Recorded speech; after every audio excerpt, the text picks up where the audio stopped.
So the key to all of deer growth, people, think there's these magic formulas. There's not. There's no magic mineral. You can't put more molybdenum or, anything like that out there. There is no magic mineral. Like all of us, it's a balanced, healthy diet. There is no, that's just selling books and ads or whatever. And so it's all based on photosynthesis. Well, this tree's photosynthesizing, but look, deer don't eat those leaves, A, and B, 90% of it's out of reach of a deer, right, or 100% or whatever. Right.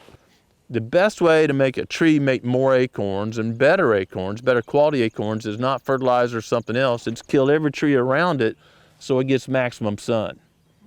And sun, of course, you may remember C6H12O6, photosynthesis recipe. Well, that's glucose, the simplest sugar. Yeah. Deer have a sweet tooth. Yeah. So if something's photosynthesizing more, another way to look at that is the BRX level goes up. That's how we test quality for like human consumption and whatnot, and dairy cattle and stuff like that.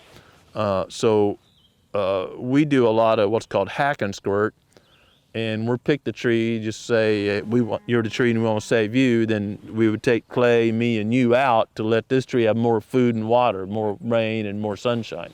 We have to get more sun down to where it's doing good. Deer make a living 0-3 feet off the ground. A bigger buck, a little bit bigger, but just count on 0-3 feet. Yeah. Well, on your property, like mine used to be, the vast majority of the sun's being captured way above that. Yeah. And everyone says, well, what about acorns? Well, the best thing, this is research out of Tennessee actually, the best way to make a tree make more acorns and better quality acorns, is not fertilizer or something else. It's kill every tree around it so it gets maximum sun.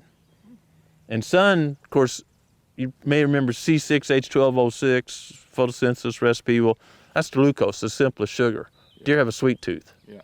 So if something's photosynthesizing more, another way to look at that is the BRX level goes up. That's how we test quality for like human consumption and whatnot, and dairy cattle and stuff like that. So we do a lot of what's called hack-n-squirt, and we'll pick the tree, just say, you're the tree and we want to save you, then we would take Clay, me, and you out to let this tree have more food and water, more rain and more sunshine. So with that all said, hunting pressure is a big thing. But it's not like just number of man days, if you will. Yeah. It's alerting deer. So you talked about making more trails. I'm all about more and more trails. Everyone thinks that alerts deer. As long as you're using the property a lot, think of a city park or seeing deer by an interstate, if they're conditioned to it. Right. And they don't associate with danger. Now, if you ride around on the buggy and you're shooting out of it all the time, they associate that with danger. Sure. Not just because of a gunshot. Again, I've worked on a lot of military bases, and I often see deer feeding right downwind.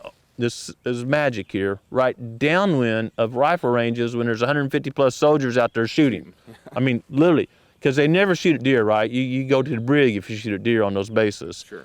And a deer condition, and there's magic to what I said, it's always downwind or the predominant downwind, because gunpowder is a high component of nitrogen. And that blows that smoke downwind and fertilizes those plants, and it tastes a lot better than the upwind side, the predominant upwind side. So we need your food tasting better than your neighbors. We can do that through several ways. And we want your deer conditioned to people being here. There's two ways. You want to go into Bob Marshall Wilderness area where no one is, right? Mm-hmm.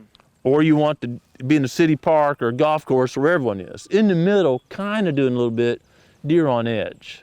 Gotcha. Like, for me, I'm comfortable in my house. I work with Clay all the time, But a different scenario, you drop me in Afghanistan, I'd be on edge. Sure. So it's kind of like that. Sure. So we want, if you hunt out of that buggy, if you work out of that buggy all summer, then hunt out of that buggy. Okay. Don't come in here with a different buggy, because it sounds different. The transmission's different. All that stuff's different. Gotcha. Deer will often bed on the side hill because, again, the wind swirls there, and that's where they're most comfortable, right? They're getting protection from 360. Okay. So we'll probably do some timber thinning or something. I'm saying probably because I gotta see it. Sure. But on side slopes to make bedding, which is great. We want them on your property. And you can't hunt there very effectively anyway. I mean, you know, depending on the situation, you may have a blind here and you're looking at, I have some of these on my place. I'm looking into the bedding area. That's gun hunting. I can't bow hunt that. But, Sure. and that's awesome. For the few days a year I gun hunt, that's awesome. Yeah. It's, you know, it's almost like cheating because their deer just not used to any disturbance in there. Yeah. But let's get food on the property where we can. You're gonna need a lot of timber management. Some of it may be pre-commercial, which means you're not making any money. You're just killing trees and they become slow-release fertilizer. Yeah. You're leaving them right there. Yeah. And so this tree, let's just pick a number. Let's say that's 40 years old. Well, it's been pulling nutrients out of the ground for 40 years. Yeah. When you haul that off, you just remove nutrients off the property. Yeah. Now, any one cubic foot of that tree is not very nutritious, right? We don't eat on toothpicks, but there's tons there. Yeah.